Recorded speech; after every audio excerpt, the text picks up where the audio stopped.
What's going on, everybody? So in this video, I want to give you guys, without a shadow of a doubt, enough evidence as far as I'm concerned to prove that the probability of this market going much, much lower is in the favor of us, the ones waiting on the sidelines for this thing to go much, much lower. And I think a lot of people are going to get tripped up and caught off guard by this next move. But I don't think we're going to. So let's get into it. I'm keeping this super simple. I'm going to explain what we're seeing here first. I'm going to explain it right here. So Bitcoin often acts like a leading indicator for risk assets because it's much more emotional, leveraged, and speculative market than the S&P 500. Since crypto trades 24/7 and reacts faster to shifts in liquidity and sentiment, BTC will usually start rolling over before the broader stock market does. You'll often see Bitcoin diverge first, then the S&P continues, climbing briefly before eventually catching up and moving in the same direction. And that's exactly what we're looking at right here, right? So like, not to get too crazy, basically exactly what you're seeing here is deviation. So Bitcoin crashes, a little pullback, the market goes up, you see the deviation, and then Bitcoin starts to climb again, the stock market starts to climb again, and you'll see them both crash at the same time, or at least pull back at the same time, you know? So keeping it super simple. You see the same thing. Oh, I mean, we're going to start looking at it right here. So we got it right here. So Bitcoin pulls back, stock market keeps going up, it starts to regain some strength. The stock market continues to go up. Now they're moving in the same direction, and then the market reverses, right? Let me drag you back here.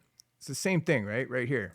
You see Bitcoin's crash. This is on a bigger scale, but you can see there's, even inside of this, there's little moves that look exactly like this. So you got Bitcoin crash, stock market keeps going up. There's the deviation. Bitcoin recovers some strength. Stock market continues to go up, and then they crash in the same direction. So they start moving in the same direction right here when the price of Bitcoin starts to rise, or any riskier asset, right, starts to rise, and then you see the crash afterwards. And you can see this over and over and over and over again. And it's also happening on much smaller scales, like right here. Pulls back, deviation, one more leg up, and then the crash right here. So it happens on smaller time frames too. It's a lot harder to see because we're not zoomed in, but it's the same thing right here. Here's the pullback. Here's the deviation. One more rise up, continues to go up, and then the crash, right? So you can see this happening over and over and over again. I could drag you back. It's the same thing here. The timing's a little off, but the mechanics is pretty much the same thing. If I drag you over here, see, the timing is off, but the mechanics is exactly the same. You got your up. Right here, there's the Bitcoin pull back. Here's the deviation. Bitcoin starts to go up again, continues, the stock market continues to go up, and then the crash. See, the timing's a little different, but everything else is exactly the same. Now, moving on, I'm gonna keep this super simple, guys. Right here, we have every single bear market throughout history on this chart, right? I think the BLX is different, but the BLX isn't even working right now. So basically what we're seeing here is, okay, 427-day bear market.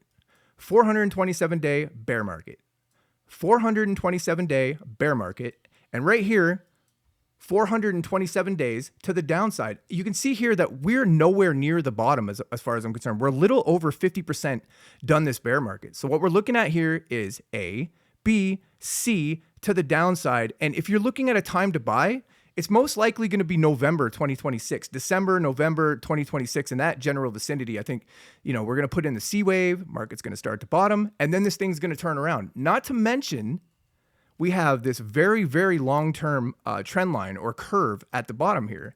And this thing is nothing to shrug your shoulders at, ladies and gentlemen. Look at this. Look how long this thing has been in motion. And, you know, price pulls back to this level. If price pulls back to this level, and I think it will, it's going to catch a lot of people off guard. Everybody's buying right here and not realizing that we could head much, much lower. I think, you know, it'd be a lot safer to wait for at least one more pullback in this thing to start placing your bets.